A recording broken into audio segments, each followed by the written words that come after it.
everybody, welcome back to my channel. For this challenge, the Chic for Cheap challenge, I'm going to use this frame that my daughter and I found in the dumpsters. We are dumpster chicks. Our channel is linked in the description box below, so if you want to pay a visit and have a lot of fun seeing us rescuing things, we will be very happy. This was in its original cellophane packaging.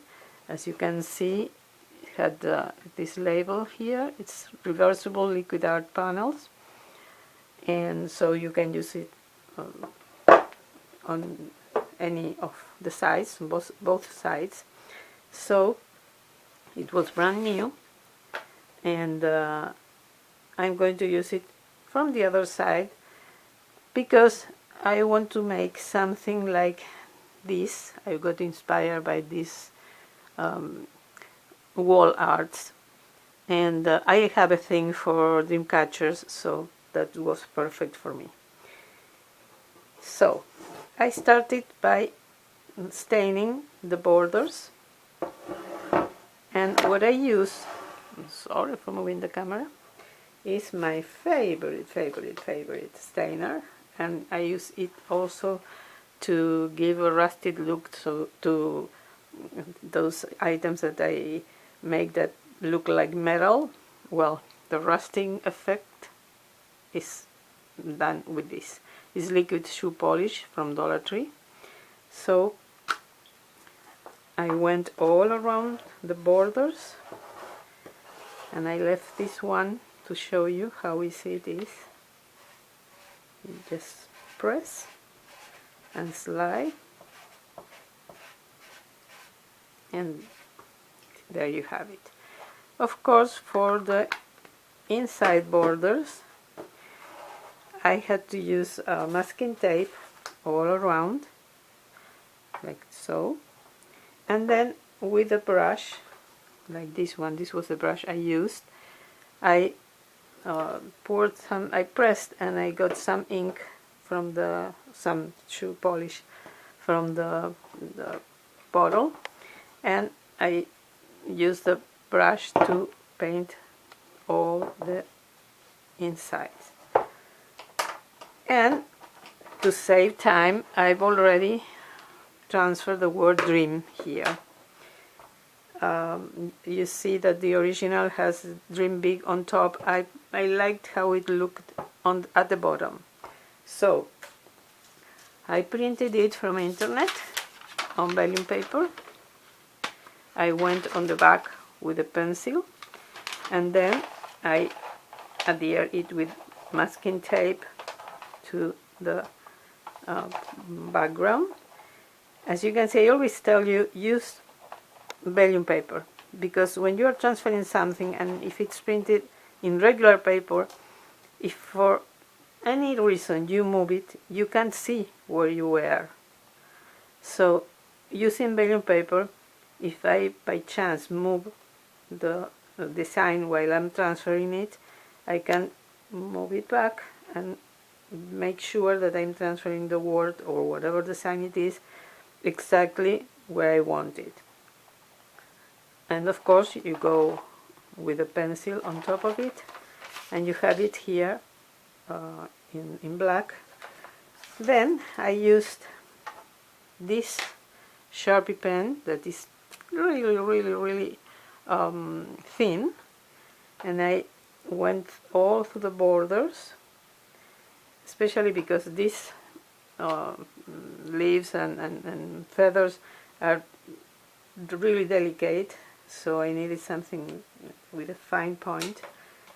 And then I went inside the letters with a it says fine point, but it's not that fine, so it was perfect to fill in the letters, and I got the word dream there.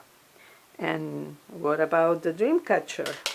Well, I bought this one at Dollar Tree, which is so beautiful.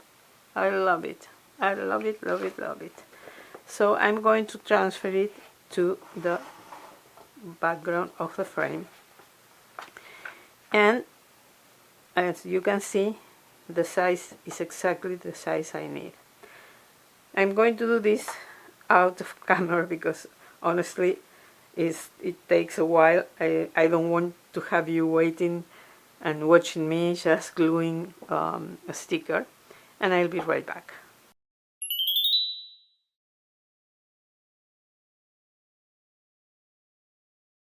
Okay, now we have the sticker in the background, and it's almost finished with a pencil like this one. I made kind of a mark on top like this is hanging. I think it looked better because when I looked at that I thought something is missing. It is floating in the air.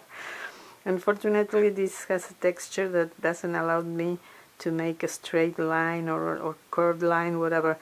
It is like, this is the best result I could get.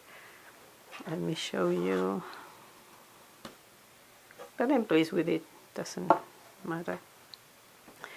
And I'm going to finish it. It's not like the original, it's my version with some flowers. I'm going to place these flowers that are also from the dumpster, from Michael's. The frame is also from Michael's. And of course I'm going to use the other side to make another sign. I still don't know for what theme or season or occasion, but I'm going to use that side.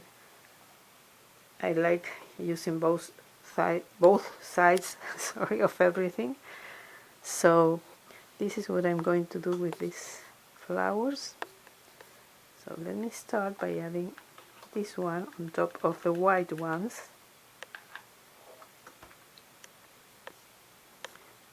Like so. Let's press for a second. And now I need to add this trio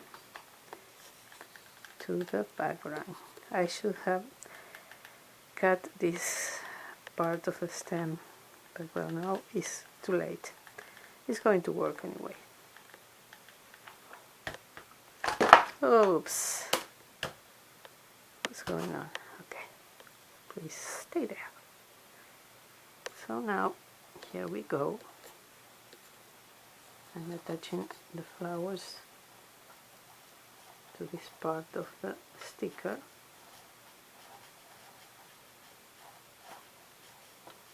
Ah, perfect, perfect, perfect. And now the two smaller ones. One on the right.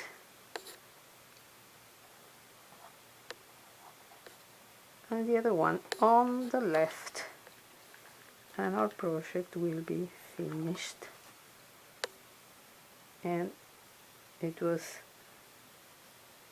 a 60.99 or I don't remember, 15.99. I think it's 16.99, and I made it for $1 because this was for free.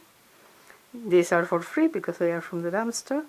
But anyway, if you had to buy, let's say you had to buy the stain, which you pay $1 for it, but you have for a lot of crafts. Let's say you have to buy the frame and the sticker and the flowers. I don't know exactly how much the frame cost. I don't think that, no, the price was not there. But I think that it must be $5.99 or something like that. For less than $10 you have this, and the original doesn't include the flowers, so it's even more savings in this case. First of all, thank you to the hostesses for hosting this challenge. Please visit their channels and watch the videos in the playlist, all linked below. And also thank you so much to all of you for watching my videos. Don't forget please to give me a thumbs up, subscribe and ring the bell, and I hope to see you in my next video. Have a wonderful, wonderful day.